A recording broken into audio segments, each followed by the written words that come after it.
Shoes manufacture कर रहे हैं, पर कंपनीज इन शूज़ को वापस नहीं ले रही है। तो ये बड़ा फैशन वेस्ट है। तो पहली फेलियर के बाद 90% लोग क्विट कर देते हैं। तो इंडिया में रिसाइकिल नहीं हो रहा है। ये सब जो आप बोल रहे हैं ना, एंड में जो रिपेयर नहीं होती चीज़ वो फिर लैंडफिल में ही जाती है। मेहनत में तो कमी नहीं है, इंडियंस सबसे हार्ड वर्किंग है ही, और हम देख रहे हैं जो टॉप सीईओज हैं सब इंडियंस ही हैं। आपका क्या प्रोसेस रहता है कलेक्शन से डिस्ट्रीब्यूशन तक, ज़रा आप हमें समझाएंगे?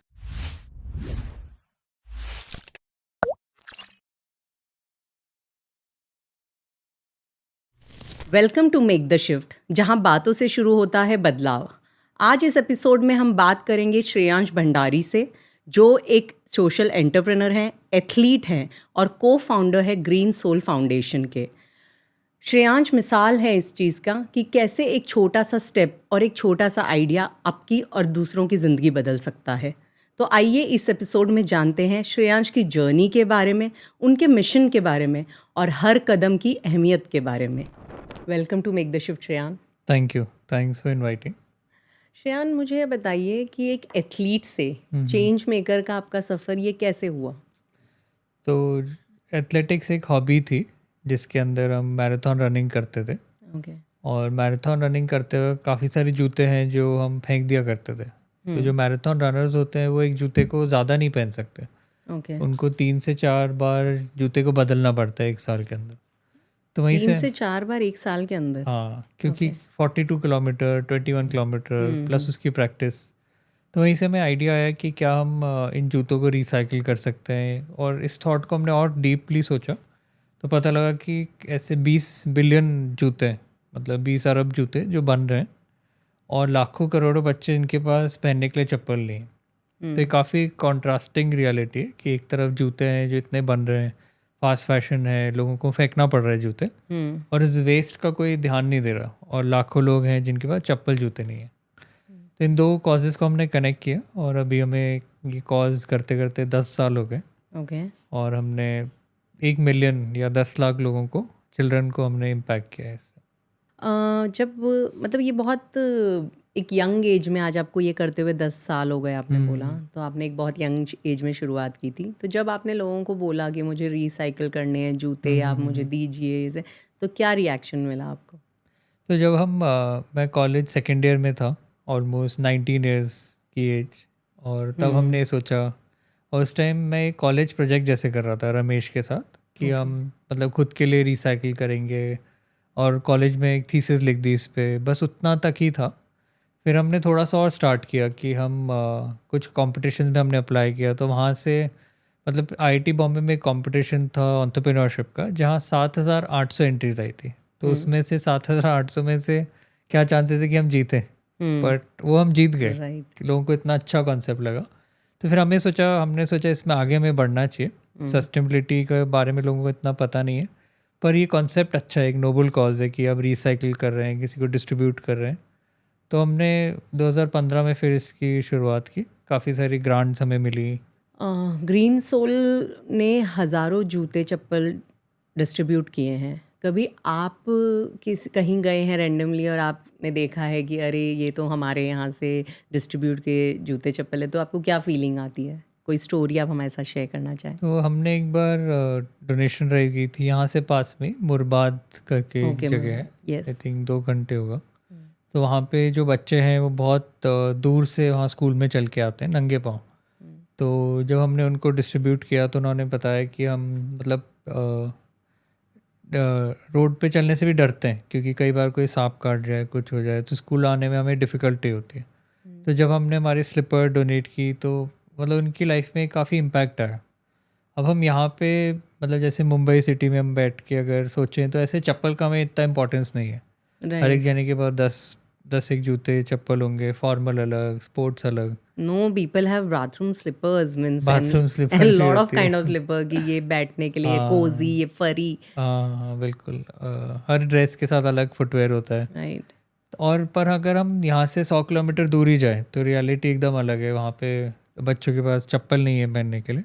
2 घंटे दूर जाए, मतलब यहाँ में इतना डेवलपमेंट लगता है, पर यहाँ से 2 घंटे दूर ही ऐसी सिचुएशन है। तो हमने आसपास में काफ़ी इम्पैक्ट किया, जो हमने उनको चप्पल दी उससे उनकी लाइफ में एक इम्पॉर्टेंस बढ़ी है, और वो स्कूल आ पाए, कहीं ना कहीं उनके फुट की जो मतलब डिसफॉर्मिटी हो जाती है कई बार, वो सब भी कम होती है, डिजीजेस कम होती हैं चप्पल पहनने से। तो काफ़ी उनकी लाइफ में इम्पैक्ट आया ग्रीन सोल फाउंडेशन की वजह से। तो ये इतना बड़ा प्रॉब्लम है? प्रॉब्लम है ही, जैसे आप सोच रहे हैं, एक तरफ एनवायरनमेंट प्रॉब्लम बहुत बड़ी है जहाँ Okay. पे करोड़ों आप शूज़ मैन्युफैक्चर कर रहे हैं पर कंपनीज इन शूज़ को वापस नहीं ले रही है। आपने शूज़ बनाए और फिर क्या हुआ उसका आपको भी नहीं पता, आपने जैसे मेड सर्वेंट्स को दे दिए, पर सारे जूते तो नहीं दे सकते, कहीं ना कहीं शूज़ लैंडफिल में जाते हैं एंड होके। राइट। तो इतने करोड़ों जूते जो कि प्लास्टिक, रबर, पीयू, टीपीआर ऐसे हार्मफुल केमिकल्स और मटेरियल से बने, ये डिकम्पोज नहीं होते, ये लैंडफिल में ही रहते हैं। ओके। तो ये एक बड़ा फैशन वेस्ट है। मतलब आप देखें तो global green house gas emission अगर हम देखें तो उसका ऑलमोस्ट 2% कंट्रीब्यूशन फैशन का रहता है।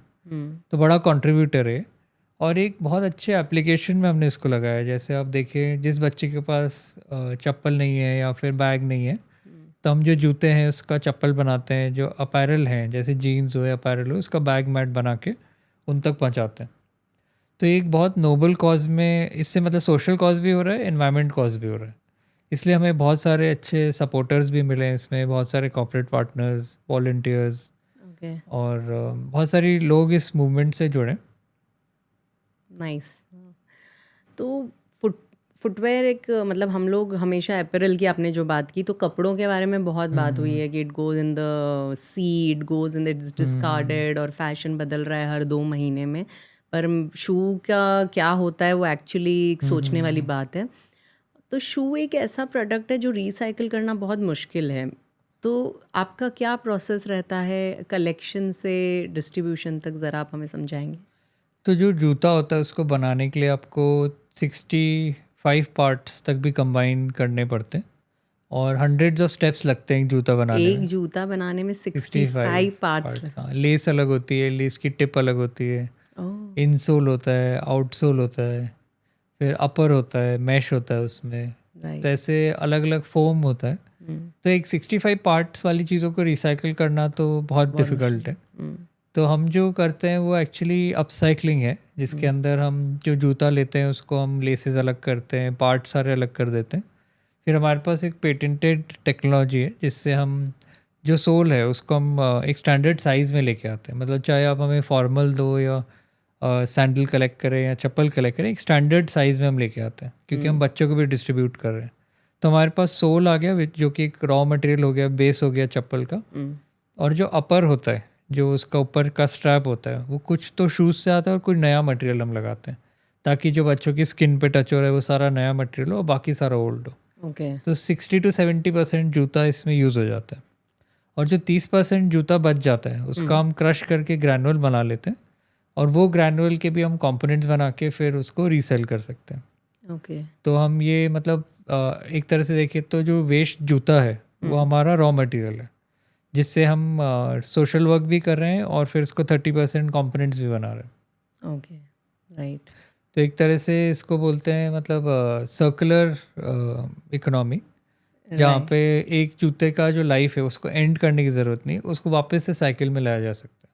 नहीं, मैं इसी टॉपिक पे आपसे बात करने वाली थी कि सर्कुलर इकोनॉमी एक ज़रूरत है या मतलब बिकॉज क्या है, इंडिया में आज सालों से हर चीज़ रिपेयर होती थी। उसे मतलब हर घर में सिलाई मशीन या वो होता है, पेपर, न्यूज़पेपर अपन रद्दी को हम दे देते हैं। राइट। हम रीयूज़ और मतलब is was a big trend. पर अब कोई भी चीज़ रिपेयर नहीं हो सकती है या रिपेयर करते नहीं हैं।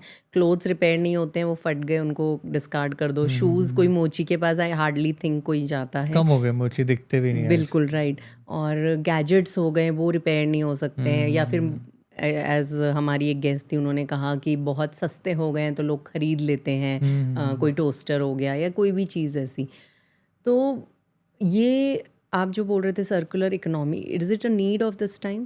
बिल्कुल नीड है। हम जिस तरह से, मैं भी एक IIM बैंगलोर में मैं गया था, तो IIM बैंगलोर में एक क्लॉक लगी हुई है। इस क्लॉक में मतलब कुछ घंटे चल रहे हैं कि ये घंटे जब पूरे होंगे तो अर्थ का टेम्परेचर 2 डिग्री से बढ़ जाएगा। तो हमें लगता है कि ऐसा नहीं होने वाला है, बट होगा। तो जब ये 2 डिग्री बढ़ेगा तो मतलब फ्लडिंग ज़्यादा होगी, अभी हम देख रहे हैं वैसे भी इतना ज़्यादा नेचुरल हैवॉक हो रखा है, कहीं सुनामी आ रही है, कहीं अर्थक्वेक। तो ये तो हम 2 डिग्री बढ़ाने पे कहीं बारिश ज़्यादा होगी, कहीं ड्राउट्स आ जाएंगे, कहीं पानी का लेवल बढ़ जाएगा, कुछ सिटीज़ सबमर्ज हो जाएंगी। तो ये सब होने ही वाला है। तो ये सब का मैं नहीं बोल रहा कि जूते रिसाइकिल करने से इतना इम्पैक्ट हो जाएगा, but at least it's a start. और जो हमारी पुरानी आदत थी जहाँ हम रिसाइकिल अपसाइकिल करते थे, वो वेस्ट से हम इन्फ्लुएंस हो गए। तो वहाँ कहीं ना कहीं ये आदतें हमारी अच्छी आदत थी जो चली गई और हम कंज्यूमरिज्म में ज़्यादा आ गए। बट ये सब वापस से चेंज हो रहा है और इंडियन सोसाइटी, इंडिया एक डेवलपिंग कंट्री है, ऑलमोस्ट आई थिंक कुछ सालों में 3rd लार्जेस्ट इकनॉमी भी हो जाएगी। तो एज अ डेवलपिंग कंट्री हमें सस्टेनेबल सोशल इन सब इनिशिएटिव्स पे हमें वैसे भी आगे रहना चाहिए, ताकि हम, वैसे तो वर्ल्ड बहुत आगे जो अगर हम वेस्ट में देखें तो वो रिसाइकलिंग रिसोर्सेज को भी बहुत संभाल के यूज़ करते हैं, पर हमें गलत आदत लग गई। But I am sure we will reverse it. जब आपने बोला कि हम वेस्ट से इन्फ्लुएंस हो रहे हैं, पर वेस्ट तो अपना बहुत सेव करके चलता है, कर रहे हैं, हाँ, दे आर टेकिंग रिसोर्सेज जहाँ यूज़ करने हैं करते हैं, राइट। और कई जगह वो भी करते हैं। और हम देखें तो कोई भी बड़ा शहर आप ले लें, बॉम्बे, अहमदाबाद, कोई भी सिटी, उसके बाहर आपको एक बड़ा डंप यार्ड मिलेगा। राइट। तो इंडिया में रिसाइकिल नहीं हो रहा है ये सब जो आप बोल रहे हैं ना। एंड में जो रिपेयर नहीं होती चीज़ वो फिर लैंडफिल में ही जाती है एंड होते होते।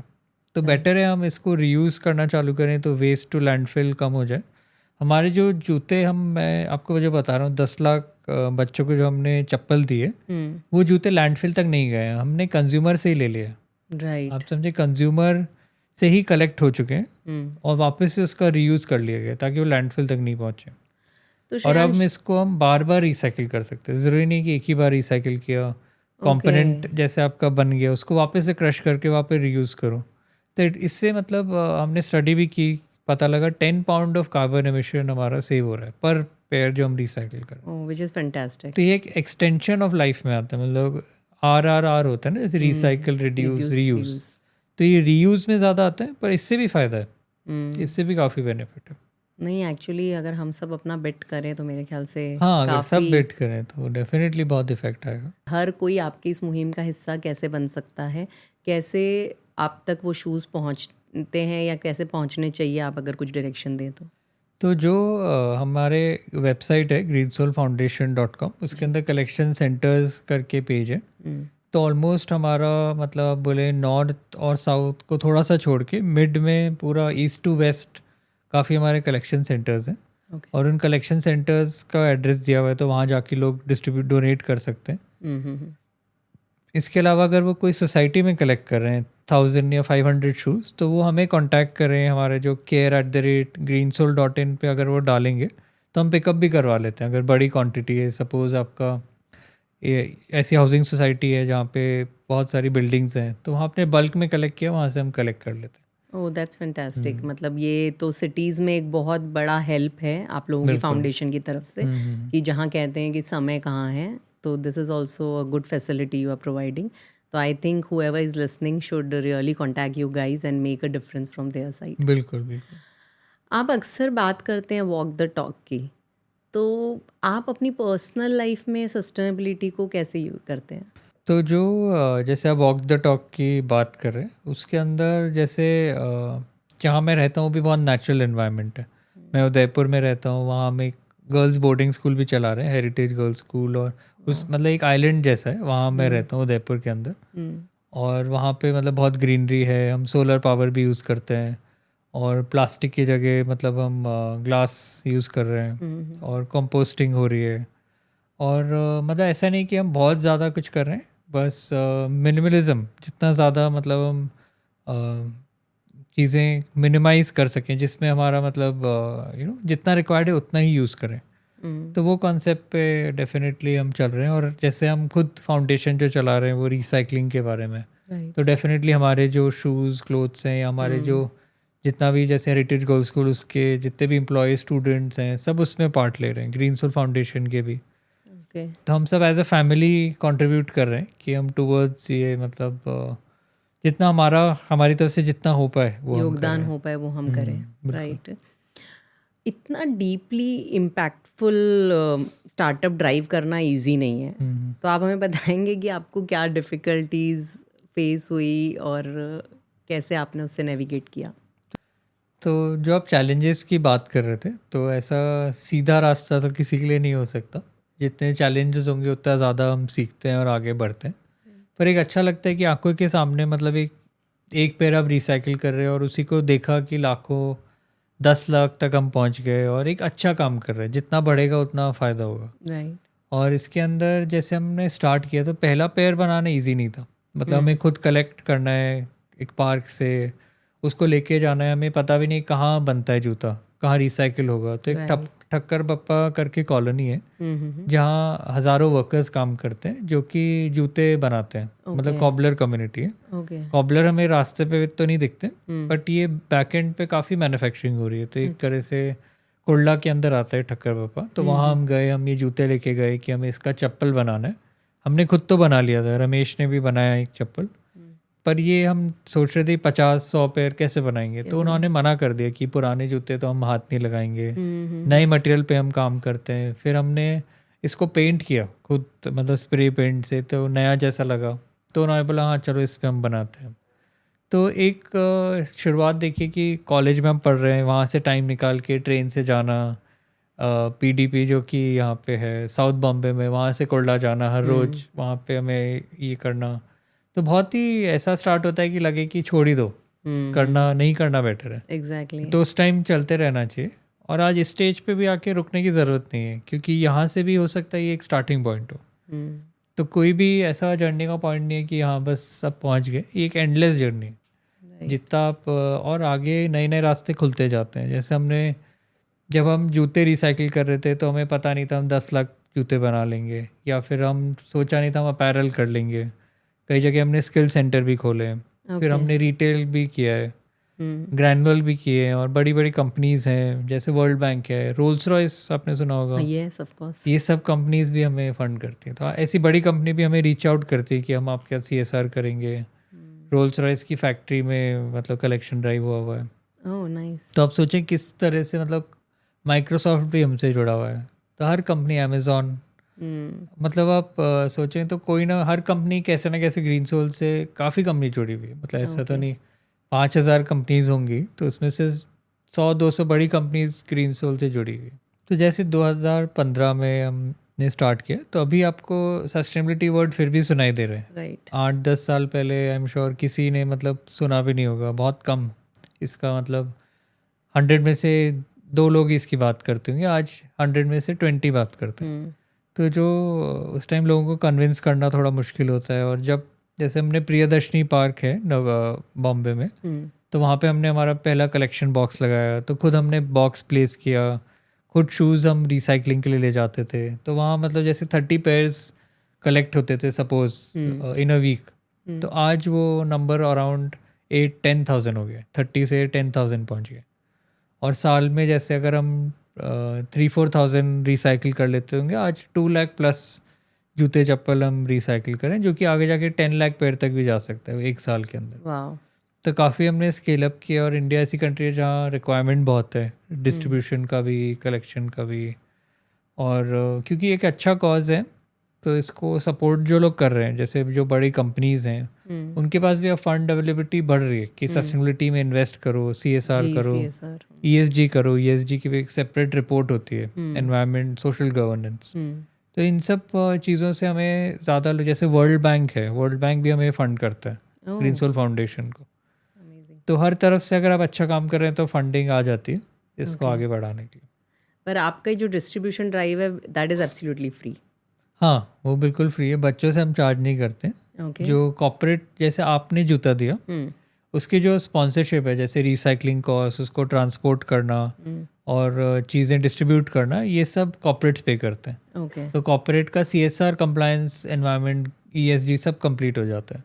तो जैसे HDFC बैंक है, DBS बैंक और एडिडास, ज़ोलैंडो, बड़ी बड़ी कंपनी है जो कि इसमें जुड़ी हुई है हमारे साथ। तो distribution is free of cost. Free of cost. तो जैसे आपने बोला, और केवल बच्चे हमारा टारगेट है, क्योंकि वो इनकम ग्रुप में नहीं आते कि वो कोई इनकम जनरेट कर रहे हैं। और ये स्कूल जाते हुए बच्चे हैं, तो इन तक कई जगह गवर्नमेंट भी नहीं पहुंच रही है। तो हमारा इनिशिएटिव वहाँ तक पहुँचता है और उनको बेसिक चीज़ें प्रोवाइड करते हैं, जैसे बैग, मैट और जूते चप्पल, ये सब। और वो सब रिसाइकल्ड है। ओके ओके ये सारी चीज़ें रिसाइकल्ड, एक होता है ये देना भी बड़ी बात है, और ये सारा रिसाइकल देना तो आप डबल एडवांटेज कर रहे हैं, राइट, एनवायरनमेंट का भी फ़ायदा है और सोसाइटी का भी। भी फ़ायदा है, राइट। नानी, मैं इसलिए आपसे पूछ रही थी क्योंकि जैसे आपने बोला कि यहाँ से ही इतनी बड़ी सिटी से 2 घंटे दूर जगह है जहाँ बच्चों के पास नहीं है, तो हमें विकसित भारत दिखता है, बट वैसे ही गुजरात में डांग एरिया है, राजस्थान में कई ऐसे एरियाज़ हैं जहाँ पे लोगों के पास UP, actually Bihar, Telangana, all over, all across India. तो अगर कोई आपको वहाँ काम कर रहे हैं और कांटेक्ट करें तो is it available for them? अगर लोग हमें डेटा प्रोवाइड करें कि इस जगह नीड है, जैसे अभी हमने एक बालोतरा में किया था, राजस्थान में बालोतरा एक जगह है, तो वहाँ HPCL की एक रिफाइनरी है, तो वो चाह रहे थे कि HPCL आसपास के एरिया में कुछ अच्छा करे, तो वहाँ जाके फिर हमने उनके 50 किलोमीटर रेडियस में डिस्ट्रीब्यूट किया, तो वो एकदम रेगिस्तान एरिया है, राइट, तो वहाँ तक भी ग्रीन सोल फाउंडेशन पहुँच रही है। तो जहाँ से भी आप डेटा शेयर करें, हमारा टीम सर्वे करता है और फिर उसको हम प्रोजेक्ट फॉर्म में लेते हैं। ओके। आपका, आप बहुत काम कर रहे हैं और मेरे ख्याल से आपके दिमाग में बहुत होगा जो आपको करना है, क्योंकि जो सफ़र में होता है उसे लगता है अभी तो इतना ही किया है, अभी तो मंजिल अभी बाकी है। तो मेरा सवाल आपसे ये है कि आपका विजन क्या है ग्रीन सोल के लिए आगे 5 साल? तो ग्रीन सोल, जैसे मैंने बोला, अभी हम 2 लाख जूते चप्पल रिसाइकिल कर रहे हैं, तो इसको हम 10 लाख पैर तक अगर ले जाएं तो एक आपको इम्पैक्ट नज़र आएगा कि 10 लाख जूते कलेक्ट हो रहे हैं, हर साल 10 लाख जूते रिसाइकिल होकर डिस्ट्रीब्यूट हो रहे हैं। और अभी हम केवल जूते नहीं, अपैरल, फ्लेक्स, ये सब चीज़ें भी अपसाइकिल कर रहे हैं। तो हम हमारा स्कोप ऑफ वर्क बढ़ा रहे हैं, जूते से लेकर अपैरल तक। तो एक तरह से फैशन हमने पूरा कवर कर लिया। और इसके साथ साथ हम हमारा एक फॉर प्रॉफिट भी है, उसको भी हम ग्रो कर रहे हैं, जो हम ग्रैनुअल बना रहे हैं या हम रिटेल का शू दे रहे हैं, बट हमारा फोकस सस्टेनेबिलिटी पे, मतलब वहाँ हमारा फोकस है कि आप लेदर सिंथेटिक छोड़ के सस्टेनेबल जूते पहने कंज्यूमर्स, और एक तरफ हम बॉटम ऑफ द पिरामिड को डिस्ट्रीब्यूट कर रहे हैं। तो हम सबको टारगेट करना चाह रहे हैं सस्टेनेबिलिटी में। चाहे वो कोई 10,000 का जूता खरीदता हो तो उसको भी सस्टेनेबल दे रहे हैं, कोई अफोर्ड नहीं कर सकता है तो उसको भी हम सस्टेनेबल एक चप्पल दे रहे हैं। तो कब ये सस्टेनेबल जूते बाहर आएंगे? जो अभी है मार्केट में ऑलरेडी, इज इट पर ग्रीन सोल ब्रांड ही है। Green soul brand? तो जैसे ग्रीन सोल फाउंडेशन है, वैसे ही ग्रीन सोल एक ब्रांड भी है जो कि रिटेल करती है फुटवेयर को। तो ये कहाँ अवेलेबल होते हैं? अभी ऑनलाइन है, जैसे हमारा प्लेटफॉर्म है greensoul.com, कुछ स्टोर्स हैं जहाँ पे हमने प्लेस किया हुआ है।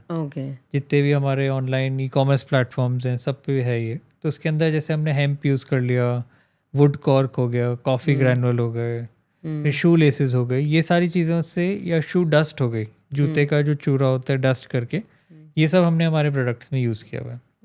तो कंज्यूमर्स भी मतलब परचेज करके भी इससे जुड़ सकते हैं, डिस्ट्रीब्यूट करते के भी किसी भी वे में हमारा ग्रीन सोल या ग्रीन सोल फाउंडेशन से जुड़ सकते हैं। राइट। तो ये जो आपका मॉडल है शू रिसाइकिल करने का, ये आपको कहीं नज़र आ रहा है कि अब्रॉड में या फॉरेन कंट्रीज़ में भी कहीं इसका रेप्लिकेशन हो रहा है?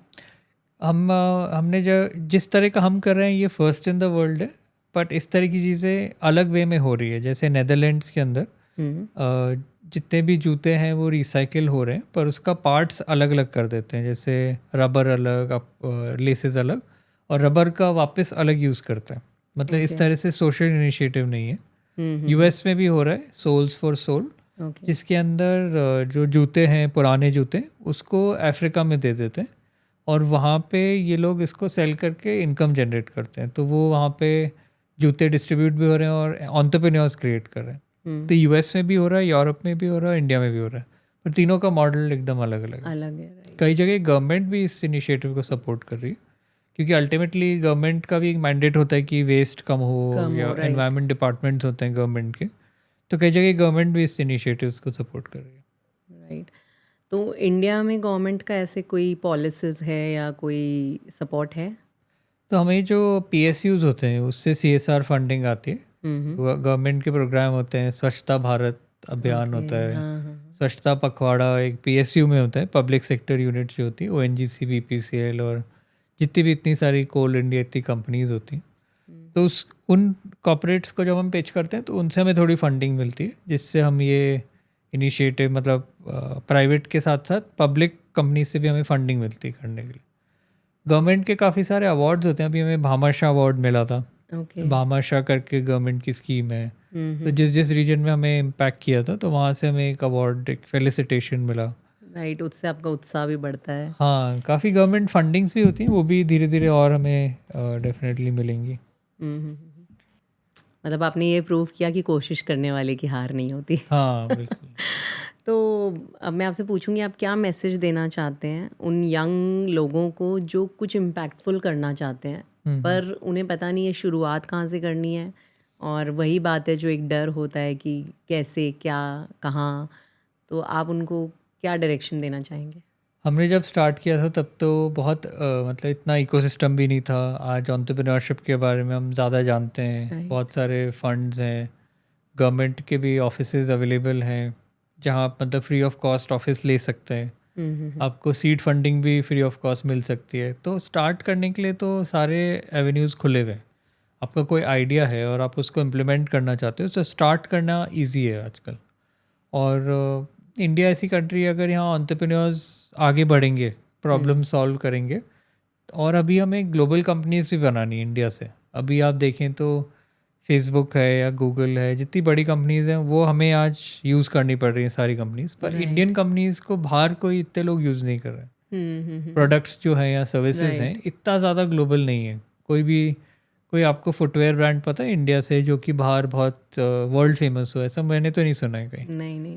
तो काफ़ी इंडियन ब्रांड्स हैं जिनको बाहर जाना है। मतलब आप देखिए जैसे वेस्ट साइड है, वेस्ट साइड यूएस का बड़ा ब्रांड बन जाए, यूएई का या एशिया का, ऐसे मतलब यंग स्टार्टअप्स भी बहुत सारे हैं हमारे पास। कॉफ़ी स्टारबक्स आज वहाँ सेल करते करते सियाटल से आज यहाँ पे नीचे भी शायद एक स्टारबक्स का स्टोर होगा। तो हमें इंडियंस को भी ऐसे ही सोचना है, एंटरप्रेन्योर्स को इतना बड़ा सोचना पड़ेगा कि स्टार्ट तो हमने यहाँ से किया है पर हमें ले जाना है इसको ग्लोबल स्केल पे। तो आई थिंक जब ये हम करेंगे तब जाके हम थर्ड लार्जेस्ट इकोनॉमी के पास पहुँच सकते हैं। तो जैसे अब हम कोई और डायरेक्शन में बात करने लग गए हैं, लेकिन क्या हम लैक करते हैं कि हम वो कर नहीं पाते? मतलब ऐसा तो नहीं है कि इतने सालों में हमारे यहाँ पे भी इतने ब्रांड्स बने, जैसे आपने नाम लिया 2-3 ब्रांड्स का, and they are doing very good. Means हर छोटे जगह पे अब हमें बड़े बड़े स्टोर्स दिखते हैं टाटा के, अलग अलग चीज़ों के। तो वाई कुड, मतलब क्या है हम ऐसा लैक करते हैं विजन में, मेहनत में, या अपॉर्चुनिटी में? मेहनत में तो कमी नहीं है, इंडियंस सबसे हार्ड वर्किंग है ही। और हम देख रहे हैं जो टॉप सीईओज हैं सब इंडियंस ही हैं। हर कंपनी इंडियन सीईओ ही अपॉइंट कर रही है। जो हमारा लैकिंग रह जाता है मुझे लग रहा है, हमारा एक तो जो स्टाफ है वो इतना ट्रेंड नहीं है। तो उनको skills. काम बताते हैं तो वो ज़रूरी नहीं कि वो करेंगे, उनको हो सकता है 2 बार बताना पड़े, तो उससे हमारी एफिशिएंसी कम हो जाती है। थोड़ा सा प्रोफेशनलिज्म कम है। मतलब कुछ भी हम करने जाएं तो ज़रूरी नहीं है कि दूसरा इतना जल्दी रिस्पॉन्ड करे या प्रोफेशनल होगा उस बिहेवियर में। और तीसरा, हम थोड़ा अर्ली ग्रेटिफिकेशन में ज़्यादा बिलीव करते हैं। मतलब छोटा ही स्टार्टअप है, थोड़ा ही बड़ा हुआ तो सेल कर दिया, मतलब अनलिमिटेड या स्टार्टअप के साथ रहना, उसको अनलिमिटेड ग्रो करना, वो अभी विजन कम है। जितने बड़े एंटरप्रेन्योर्स भी आप देख रहे हैं तो वो भी स्टेक अपना सेल कर देते हैं कि चलो राइट। इतना बढ़ गया, किसी फॉरेन कंपनी को सेल कर दी इंडियन कंपनी ने, तो इंडियन ओनरशिप चली गई उसमें से। तो वो हम नहीं करें, थोड़ा लेट करें ग्रेटिफिकेशन। और इनोवेशन तो है ही, मेहनत है ही, टीम स्किल्स थोड़ा सा चाहिए कि पॉपुलेशन इतनी है पर स्किल्ड लोग थोड़े और चाहिए हमें। राइट, हाँ। स्किल्स में या lack वो लोग होता बाहर चले गए है। इंडिया छोड़ के, वहाँ कर रहे हैं, तो वो अगर वापस आ जाएं तो इंडिया में काम करें वो लोग। तो ज़्यादा कोई लैकिंग नहीं, मुझे लगता कि बहुत बड़ा फ़र्क है। तो आप सबको श्रेयांश वापस बुला रहे हैं, तो प्लीज़ वापस आइए और इंडिया में काम करिए और अच्छा बड़ा काम करिए। बिल्कुल। तो डू यू थिंक कि जैसे शार्क टैंक इंडिया अब बहुत फ़र्क पड़ा है उससे। उससे फ़र्क पड़ा? उससे एक तो जो छोटे एंटरप्रेन्योर्स हैं उनको एक ग्रांट मिली, चाहे वो 50 लाख, 25, 1 करोड़, विजिबिलिटी मिली। और लोग भी मतलब ये शाम के टाइम आता है शो, तो घर की ऑडियंस भी वो भी सोचने लगी अच्छा ये आइडिया है। कई उनको जितना शार्क से पैसे मिले और भी लोग उनको कांटेक्ट करते होंगे उनके प्रोडक्ट्स खरीदने के लिए, या फिर उनको मतलब, तो एक एंटरप्रेन्योरशिप का कल्चर डेवलप हुआ कंट्री में। राइट। शार्क टैंक को भी नहीं लगा था कि ये यूएस की फ्रेंचाइजी है, जब इंडिया में लाए तो इनको भी नहीं लगा इतना सक्सेस होगा। पर आज आई थिंक 3-4 सीजन हो गए, काफ़ी सक्सेसफुल रहा है। हाँ, मेरे ख्याल से काफ़ी लोगों को उम्मीद मिली कि हाँ, किया जा सकता है। किया जो जा एक सकता था है। मेरे ख्याल से आपने जो बात बोली कि टैलेंट है, स्किल्स में लैक करते हैं पर शायद वो हिम्मत नहीं होती है बिकॉज हमारे पास क्या है करके, बिकॉज हर शुरुआत छोटी होती है। आप एक बॉक्स लेके हाँ बैठे थे एक गार्डन के आगे हाँ और हाँ आपने शुरू किया था। और जितने हम बड़ी कंपनीज भी देखें सबके बहुत फेलियर्स रहे हैं। राइट, जेके रावलिंग, आप ऑथर देख लें या फिर स्टारबक्स भी देखें तो पहला स्टोर उनका फेल हो गया था। राइट, चाहे आप ये भी देखें, जापान की बड़ी ब्रांड है यूनिक्लो, यूनिक्लो, तो वो भी फेल हो गई थी वो। या फिर दूसरा उन्होंने रीलॉन्च किया, स्टडी किया कि क्यों वो फेल हुए। तो पहली फेलियर के बाद 90% लोग क्विट कर देते हैं। तो वो भी एक है कि क्विट जल्दी नहीं करें। वो तो चलो परसिवरेंस है इंडियंस में, मेहनत भी है वो तो, पर इनिशियल फेलियर भी बहुत लोग आउट हो जाते हैं, काफ़ी वापस से ट्राई नहीं करते। थैंक यू श्रेयांश, आप बहुत अच्छा काम कर रहे हैं और जो आपको आज सुन रहे हैं, देख रहे हैं, मेरे ख्याल से वो बहुत ज़्यादा प्रेरणा लेंगे आपसे। और आपने ग्रीन सोल के बारे में तो बात करी, पर आप जो अलग और काम कर रहे हैं, अपना एक गर्ल्स स्कूल चला रहे हैं और आपने जो विज़न दिया लोगों को कि आप करते रहिए, आप लक्ष्य पे पहुंचेंगे और कोई काम छोटा या बड़ा नहीं होता, हर काम की शुरुआत छोटी हो सकती है। बिल्कुल, thank you so much. Thank you for inviting. Thank you इस एपिसोड को एंड तक देखने के लिए। अगर आपको ये एपिसोड अच्छा लगा हो और आप ऐसी ही कुछ स्टोरीज मेक द शिफ्ट पे देखना चाहते हैं तो do not forget to like, share and subscribe our channel.